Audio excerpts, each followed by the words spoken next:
The topic is fact and myth about the coronavirus. So regarding the pandemic is called the disease, the outbreak, which impacts the whole world. So quickly, I'm going through the situation. On 31st December, actually, the country office in China detected about this unknown etiology disease due to the unknown etiology, which is later known as the pathogen was known as coronavirus, and the disease is known as coronavirus disease, or in shortcut COVID-19. On 11th of February, this pathogen is named as SARS-CoV-2. CoV stands for coronavirus 2. So it's a SARS-like virus. Now I am showing the dashboard of the WHO, the global dashboard, which is of 30th June 4:30 p.m. So this is very unfortunate that in the whole world there are more than 1 crore people affected by this disease, and very unfortunate that more than 5 lakh people succumb to death. This is the report from to WHO from 204 countries. Now let us talk about the disease and the pandemic a little back into the history. I will take you to 1817 when the cholera pandemic was there.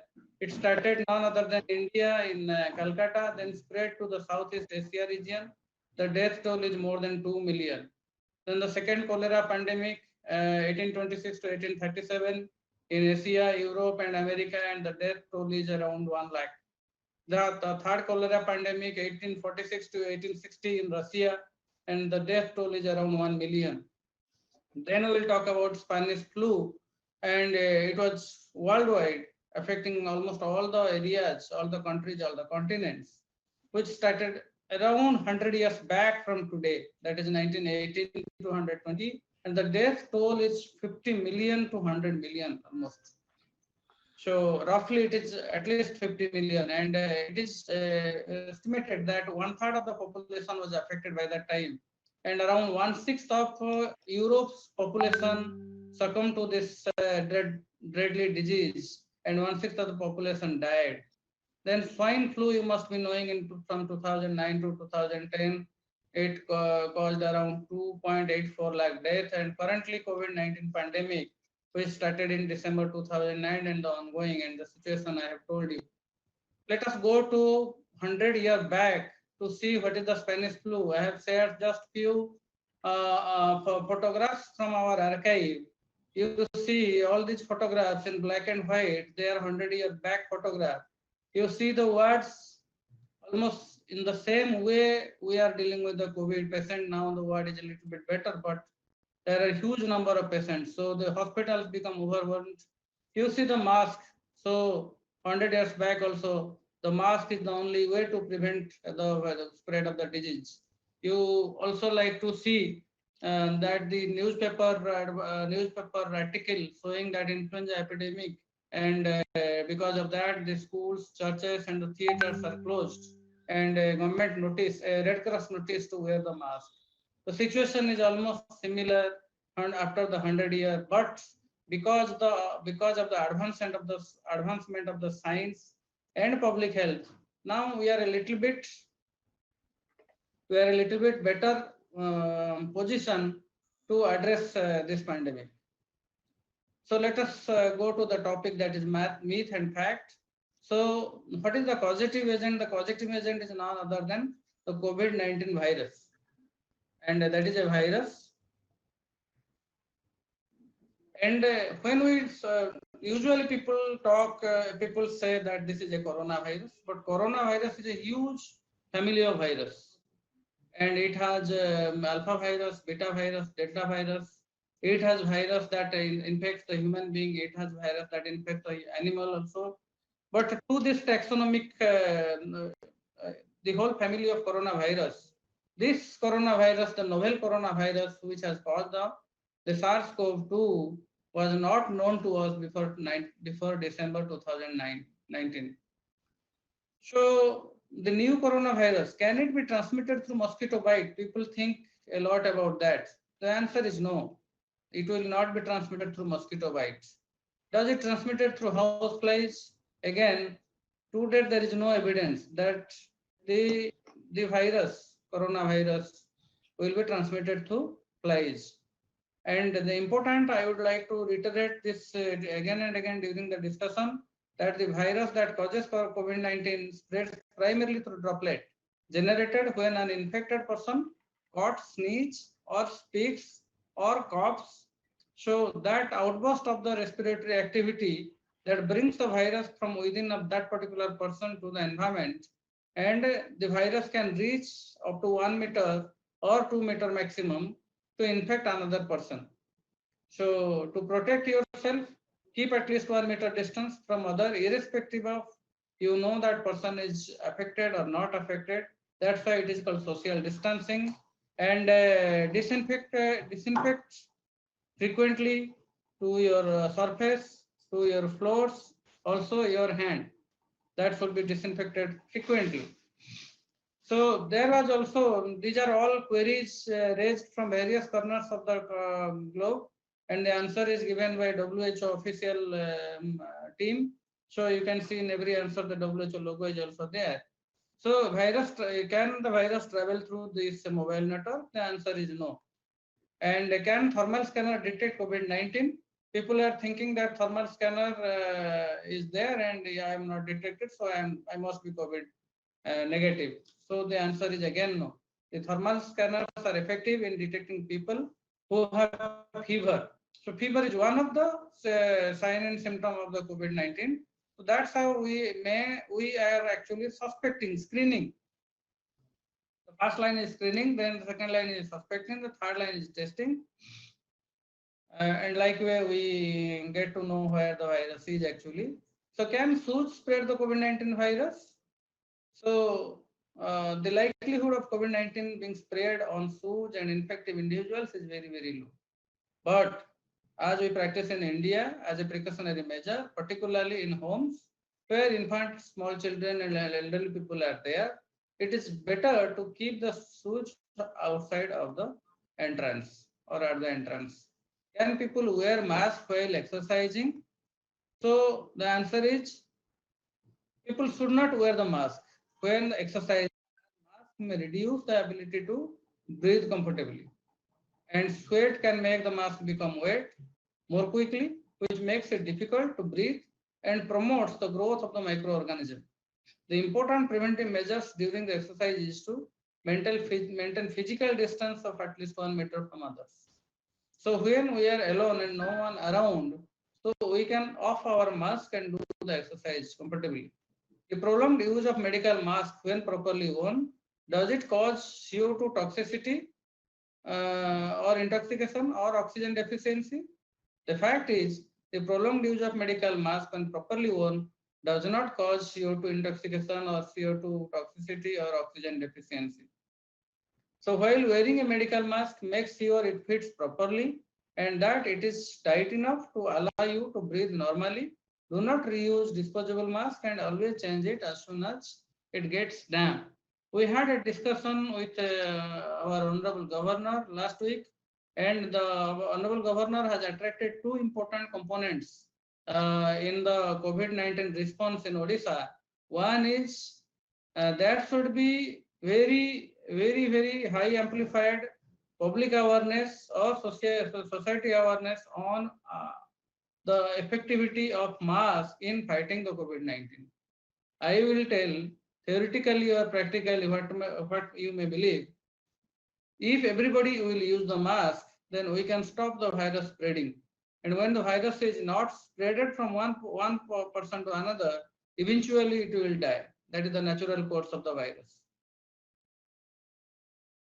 So the next question is, people who get COVID-19, do they recover from it? Yes. There are around, in Odisha, the figure is around 73 yesterday's figure, 73.4 persons who are recovering for this disease. And Odisha is one of the states having high figure of recovery. In India, the figure is around 58% of recovery. And also in the world, you will see 58 to 60% current figure. Eventually, everybody would recover. But however, the mortality is there. It is ranging from, in Odisha, the mortality is 0.3%. In India, the mortality is 3.12%. Across the world, the mortality is around 5%. So in comparison to the world, the India is doing better in terms of mortality, or less number of people are dying here in India. But in comparison to the national figure, we are almost 10 times, tenfold below that. And in Odisha, the mortality is only 0.3%. So these are because of the immunity of the people maybe, and the timely intervention of the government, and the society awareness in the individual, how they are working with the, how they are actually complying with the government's decision. Drinking alcohol, does it protect you against COVID-19? There are many WhatsApp messages circulating for this. So drinking alcohol does not protect against COVID-19. It does not protect and can be dangerous actually. So adding pepper to the soup or other meals. So does it prevent or cure COVID-19? Yes, it may. No, the fact is adding pepper to your soup or other meal does not prevent COVID-19, but yes, it may be helpful as a good nutrition or maintaining your diet balance. But at the same time, it is important that everybody should be well hydrated. We should take a lot of water and do exercise regularly. Exercise to be very particular. It should be in 3 stages.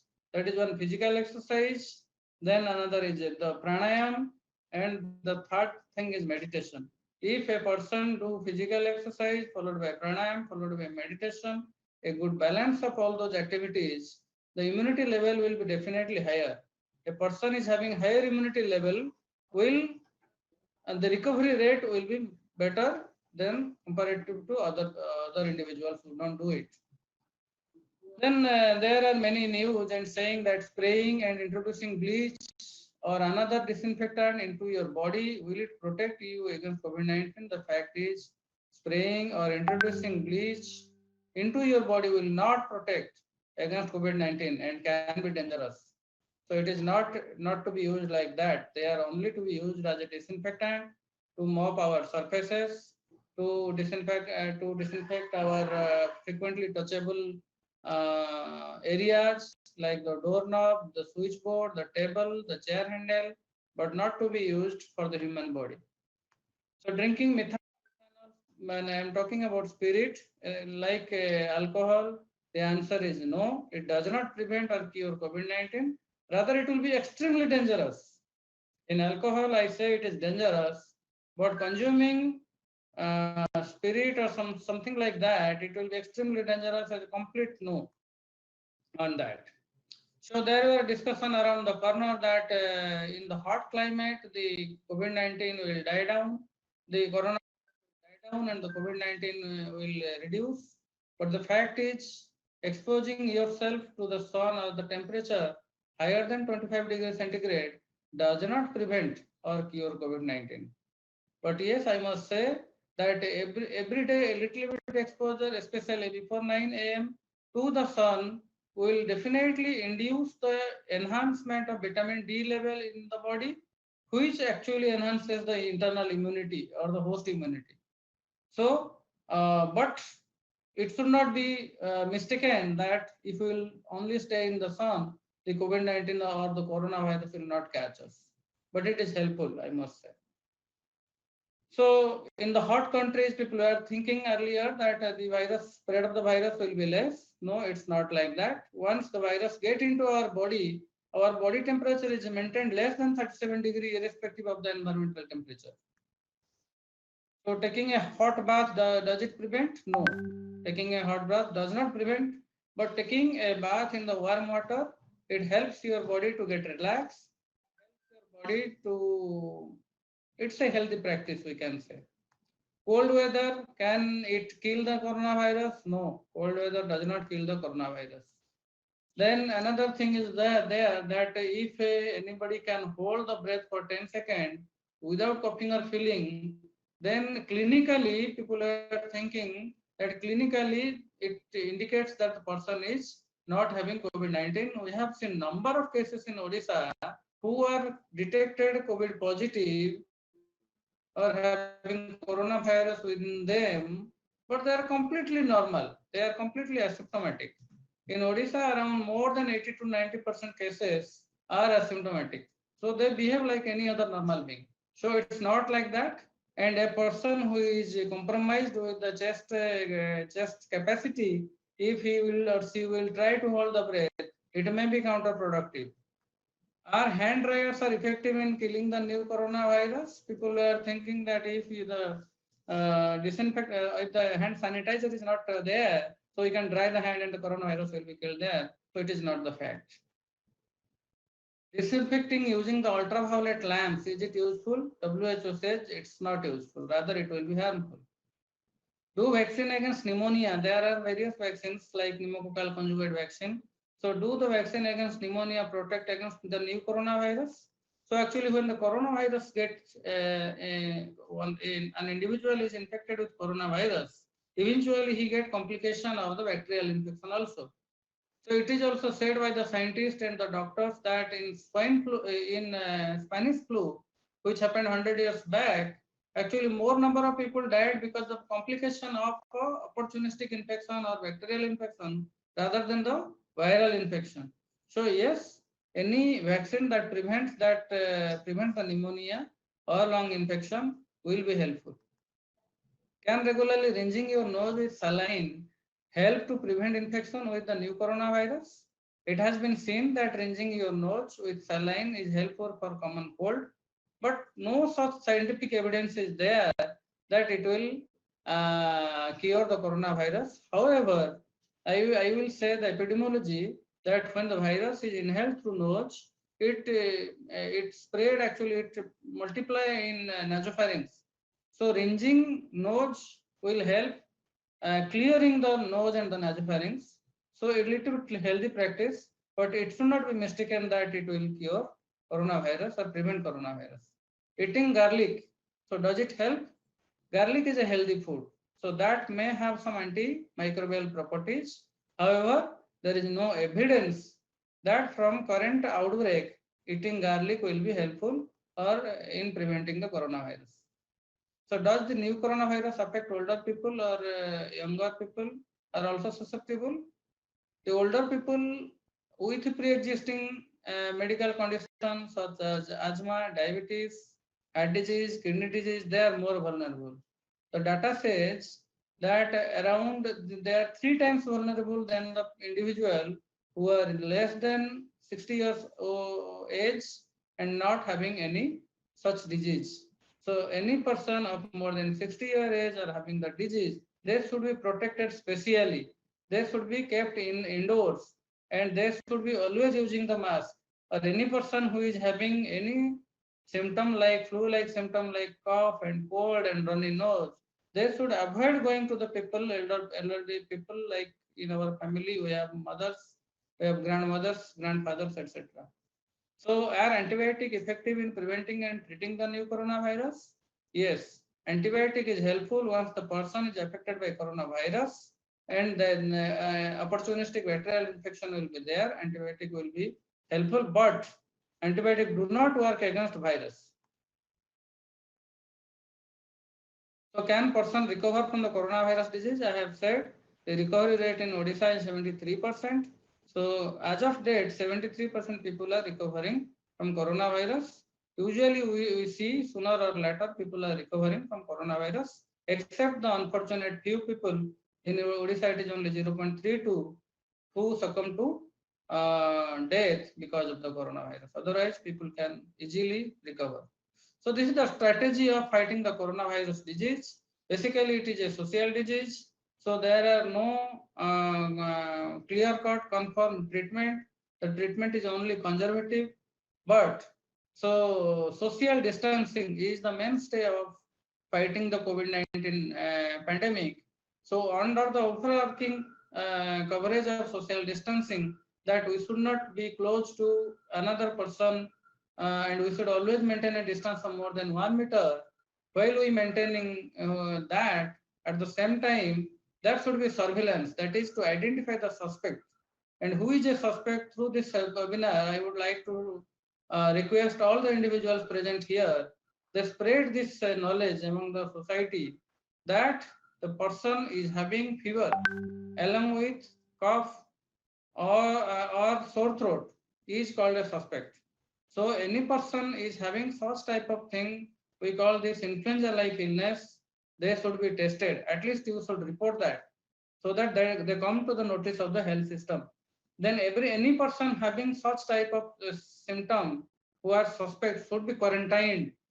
And we should also see the travel history and contact history. Suppose a person has come from Delhi or Maharashtra or Gujarat, they have a suggestive travel history. So they may or may not develop the symptom immediately, but they should be quarantined for at least 14 days. So that during the meantime, they may develop symptom. And if they develop symptom, they should be tested. So third point is testing. And once the person is tested positive, they should be isolated. Here I am saying two terms. One is quarantine, one is isolation. Both of the thing in both of the situation, person is the restriction of movement of person is there. That means the person's movement is restricted. In quarantine, we don't know that the person is having the virus or not, but we suspect. So we practice home quarantine or institutional quarantine like in Odisha. There are temporary medical camps or TMC where the person are quarantined. So quarantine is not a confirmed case. But after testing, when the person is confirmed that the person is having a virus, then they are isolated. The phenomena is same, but isolation is a stricter activity than quarantine. That means a person who is isolated, usually in a COVID hospital. There are three types of COVID health facility according to the Ministry of Health and Family Welfare of India. That is COVID hospital, that is the Apex health facility, COVID health center, that is the second in line, and COVID care center. If person is asymptomatic or mildly symptomatic, then he can be treated in COVID care center. If the person demands oxygen, having breathlessness or something like that, the person can be admitted to COVID health center. If the person is becoming more critical, then the individual or the patient can be shifted to COVID hospital.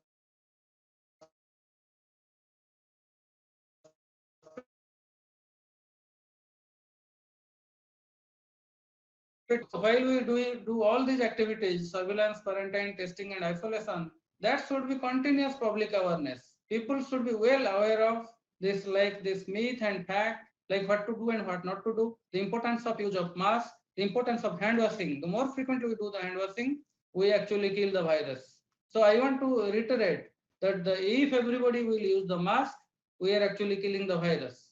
If actually we frequently wash our hand, we are killing the virus. If we disinfect all the surfaces we are touching again and again, then we are killing the virus. If every individual will be engaged in killing the virus,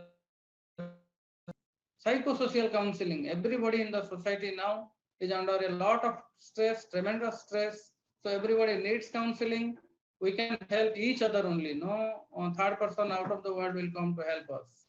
And stay healthy and stay happy. If somebody stays happy, keeps smiling, then definitely the immunity level will be higher than the person who does not practice that. So happy Doctors Day to all the doctors of the country, and thank you Rotary Innerville Infocity for organizing such a beautiful webinar.